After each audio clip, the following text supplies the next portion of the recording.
ආයිබෝවන් කොහොමද ඔයාලට අද මම ඔයාලට අරගෙන එන්නේ රුමේනියාවට එන්න හිතාගෙන ඉන්න රුමේනියාවේ දැනටමත් වැඩ කරන ගොඩක් කට්ටිය හොයන සහ අහන විශේෂ මාතෘකාවක් පිළිබඳ වීඩියෝ එකක්. ඉතින් මේ මාතෘකාව තමයි රුමේනියාවේ සැලරි එක හැදෙන්නේ කොහොමද කියන එක. මේ වීඩියෝ එකෙන් මම ඔයාලට කියලා දෙනවා ග්‍රොස් සැලරි එක කියන්නේ මොකද්ද? නෙට් සැලරි එක කියන්නේ මොකද්ද? ඒ වගේම ඔයාගේ සැලරි එකෙන් කැපෙන ටැක්ස් මොනවාද සහ මේ ටැක්ස් ඔක්කොම කැපිලා ඔයාගේ අතට කීයක් ලැබෙනවද කියන එක ගැන. ඒ වගේම මම මේ වීඩියෝ එකේ අන්තිමට කියන්නම් මගේ එක්ස්පීරියන්ස් එකත් එක්ක මේ ලැබෙන මිනිමම් සැලරි එකෙන් රුමේනියාවේ ඔයාලට ජීවත් වෙන්න පුළුවන්ද බැරිද කියන එක ගැන. ඉතින් මම ඔයාලට ආරාධනා කරනවා අන්තිම වෙනකම් මගේ මේ වීඩියෝ එක නරඹන්න කියලා. ඒ දේවල් ඔයාලට ඔක්කොම දැනගන්න පුළුවන් මේ වීඩියෝ එකේ අවසානයේදී. එහෙනම් වැඩි කතා බහක් නැතුව අපි යමු වීඩියෝ එකට.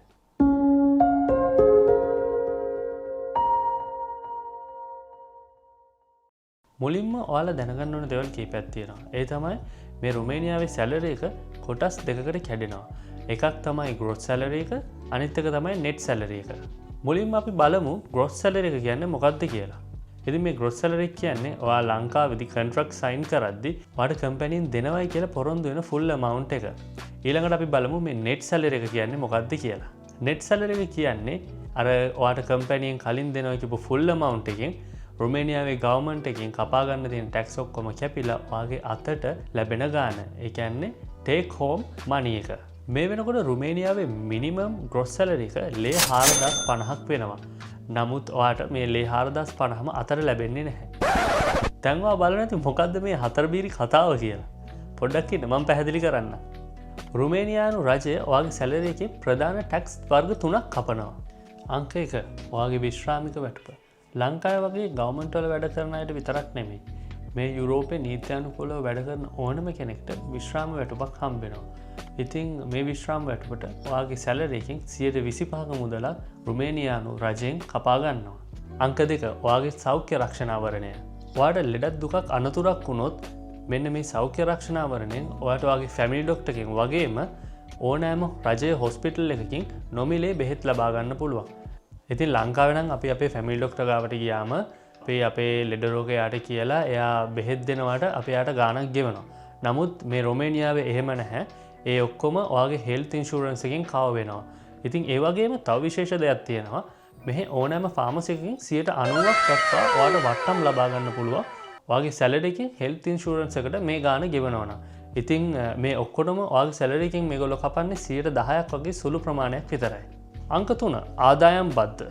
මේක නම් රටේ දියුණුව උදෙසා ඔයාගෙන් ලැබෙන පොඩි දායකත්වයක්. මේකෙන් වක්‍රාකාරව ඔයාට දේවල් ගොඩක් හම්බ වෙනවා වුණත් ඔයාට ඍජුව කිසි දෙයක් හම්බෙන්නේ නැහැ. ඉතින් මේකටත් ඔයාගේ සැලරි එකෙන් 10%ක ප්‍රමාණයක් මේගොල්ලෝ කපා ගන්නවා. ඉතින් මේ රුමේනියාවේ තියෙන ටැක්ස් සම්බන්ධව ගැඹුරට කතා කරනවා නම් කතා කරන්න ගොඩක් දේවල් තියෙනවා. ඉතින් මේ වීඩියෝ එකෙන් මම මේ දේවල් කතා කරන්න බලාපොරොත්තු වෙන්නේ නැහැ. මම ඒකට වෙනම වීඩියෝ එකක් ඔයගොල්ලන්ට ඉස්සරහට අරගෙන එන්න. මම මේ දැන් කියන්න යන දේ රුමේනියාවේ වැඩ කරන ගොඩක් කට්ටිය දන්නවා ඇති කියලා මම හිතන්නේ නැහැ. ඔයාලා දන්නවද? ඔයාලට ලැබෙන ග්‍රොස් සැලරි එකෙන් ලේ 300කට කිසිම ටැක්ස් එකක් කැපෙන්නේ නැහැ කියලා. ඒ කියන්නේ ඔයාගේ පෙන්ෂන් එකට, ඔයාගේ හෙල්ත් ඉන්ෂුරන්ස් එකට සහ ඉන්කම් ටැක්ස් එකට මේ ලේ 300න් කීයක්වත් කපන්නේ නැහැ. මේ ටැක්ස් කපන්නේ නැති ලේ 300 නිසා ඔයාලට ලැබෙන නෙට් සැලරි එක පොඩ්ඩක් වැඩි වෙනවා. මම දැන් ඔයාලට රුමේනියාවේ තියෙන අඩුම පඩියෙන් උදාහරණයක් පෙන්නන්නම්. මේ හිතන්නකෝ ඔයා වැඩ කරන කම්පැනි එකෙන් ඔයාට ලේ 4050ක ග්‍රොස් සැලරි එකක් හම්බ වෙනවා. ඒකෙන් මුලින්ම අපි ලේ 300ක් අඩු කරනවා. මොකද මේ ලේ 300ට ටැක්ස් මුකුත්ම කැපෙන්නේ නැති හින්දා. ඉතින් මේ ලේ 300 ගියාම 4050න් ඔයාගේ දැන් අතේ තියෙන්නේ ලේ 3750ක් විතරයි.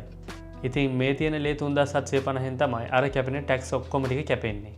මුලින්ම මේකෙන් 125ක් පෙන්ෂන් එකට කැපෙනවා. ඒ කියන්නේ ලේ 938ක්. ඊට පස්සේ ඔයාගේ හෙල්ත් ඉන්ෂුරන්ස් එකට 10%ක් කැපෙනවා.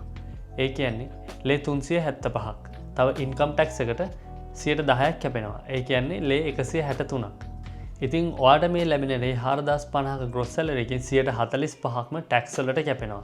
ඉතින් 155ක් වගේ ප්‍රමාණයක් තමයි ඔයාගේ අතට ඒ කියන්නේ ටේක් හෝම් මනි විදියට හම්බෙන්නේ. අනිත් 145ම මම අර කලින් කිව්වා වගේ ටැක්ස් වලට කපා ගන්නවා. ඉතින් මේ ඔක්කොම කැපිලා ඉවරුනාම ඔයාගේ නෙට් සැලරි එක ලේ 2274ක් වෙනවා. දැන් මෙන්න මේකට අපි අර ටැක්ස් කැපෙන්නේ නැති ලේ 300 එකතු කරගෙන බලමු. දැන් ඔයාගේ නෙට් සැලරි එක ලේ 2574ක් වෙනවා. ඉතින් මෙන්න මේ 2574 තමයි ඔයාගේ ටේක් හෝම් මනි. එහෙම නැත්නම් ඔයාගේ අතට හම්බෙන මුදල විදියට හම්බෙන්නේ. ඉතින් ලේ 2574ක් කියන්නේ ලංකාවේ දැනට තියෙන රේට් එකේ විදියට ගත්තොත් 1,80,000ක වගේ මුදලක්. ඉතින් තව විශේෂ දෙයක් ඔයගොල්ලන්ට කියන්න ඕනේ. ගොඩක් මේ රුමේනියාවේ තියෙන කම්පැනි වලින් ලේ 800ක මුදලක් ඔයාට ෆුඩ් අලවන්ස් එකක් විදියට දෙනවා. ඉතින් මේක සල්ලි විදියට ඔයාගේ අතට හම්බෙන්නේ නැහැ. ගොඩක් තැන් වලින් මේක ඔයාට දෙන්නේ ෆුඩ් කාඩ් එකක් විදියට. හරියටම ගත්තොත් අපි පාවිච්චි කරන ATM කාඩ් එක වගේ කාඩ් එකක්. මේ කාඩ් එකෙන් ඔයාට ඕනම සුපර් මාකට් එකකින් ඕනම කෑම කඩයකින්, ඒ කියන්නේ KFC, Burger King, Pizza Hut, Domino's ඕනම තැනකින් ඔයාට අවශ්‍ය ආහාර පාන මිලදී ගන්න පුළුවන්. ඒ වගේම සමහර කාඩ් වලින් ඇඳුම් පැළඳුම් පවා ඔයගොල්ලන්ට මිලදී ගන්න පුළුවන්. තව දෙයක් මට කියන්න අමතකුණා. රුමේනියාවට එන ඔයාට ඇකමඩේෂන් වලට 7-5ක්වත් ගෙවන්න ඕනේ නැහැ. ගොඩක් තැන් වලින් මුලින්ම ඔයා ලංකාවේ ඉඳන් රුමේනියාවට එනකොට ඔයාගේ කම්පැනිෙන් ඔයාට ඇකමඩේෂන් එකක් arrange කරලා දෙනවා. ඒ කියන්නේ ඉන්න තැනක් ඔයාට අනිවාර්යයෙන්ම දෙනවා. ඉතින් ඔයාට ඉන්න තැනටත් 7-5ක්වත් ගෙවන්න ඕන වෙන්නේ නැහැ. ඉතින් මගේ එක්ස්පීරියන්ස් එක අනුව නම් රුමේනියාවේ අඩුම සැලරි එක ගත්තත් ඔයාට ඒ සැලරි එකෙන් හොඳට කාලා බීලා ඇඳලා කරලා ඉන්න පුළුවන්. සහ ඔයාට යම්කිසි දෙයක් කරගන්න පුළුවන්. ඔයා අනම්මනන් වලට මේ අවශ්‍ය නැති දේවල් වලට සල්ලි වියදම් කරන්නේ නැත්තම්. මොකද ඔයාට කැමරට ලේ 800ක් හම්බෙනවා, අනිවාර්යයෙන්ම ඉන්න තැන හම්බෙනවා. ඔයාට ඒ ලැබෙන ලේ 2574ම ඉතුරුයි. ඊට අමතරව ඔයාට වැඩිපුර ගාණක් හොයාගන්න ඕන නම් ඔයාට ඕවර් ටයිම් කරන්නත් පුළුවන්. ඉතින් මෙන්න මේ විදිහට තමයි දැනට රුමේනියාවේ සැලරි එක කැල්කියුලේට් වෙන්නේ. ඉතින් ඊළඟ අවුරුද්දේ කියන්නේ 2026 ලේ 275කින් බේසික් සැලරි එක කියන්නේ මිනිමම් සැලරි එක ඉහළ දාන්න රුමේනියානු රජය තීරණය කරලා තියෙනවා. තාම මොනවා වෙයිද දන්නේ නැහැ. ඒක ඉතින් ඊළඟ අවුරුද්දේ තමයි බලන්න වෙන්නේ. ඊළඟ අවුරුද්දේ මේ සැලරි එක මේ විදිහට ඉන්ක්‍රීස් වුණොත් ඒ ලේ 275ත් අපේ මේ සැලරි එකට ඇඩ් වෙනවා. ඔයාලට මොන හරි දැනගන්න තියෙනවා නම් පල්ලෙහා කමෙන්ට් සෙක්ෂන් එකේ දාන්න. මම අනිවාර්යෙන්ම ඔයගලන්ට රිප්ලයි කරනවා. මේ වීඩියෝ එක ඔයාලට වැදගත් කියලා හිතනවා නම් ලයික් එකක් දාන්න. ඒ වගේම රුමේනියා එන්න හිතාගෙන ඉන්න ඔයාගේ යාළුවන්ට මේ වීඩියෝ එක ෂෙයා කරන්නත් අමතක කරන්න එපා. ඔයා තාම මම සබ්ස්ක්‍රයිබ් කරලා නැත්නම් දැම්ම මේ සබ්ස්ක්‍රයිබ් බටන් එක ඔබලා මාව සබ්ස්ක්‍රයිබ් කරන්න. මේ වගේ වැදගත් ලස්සන වීඩියෝ ගොඩක් මගේ මේ channel එකේ තියෙනවා.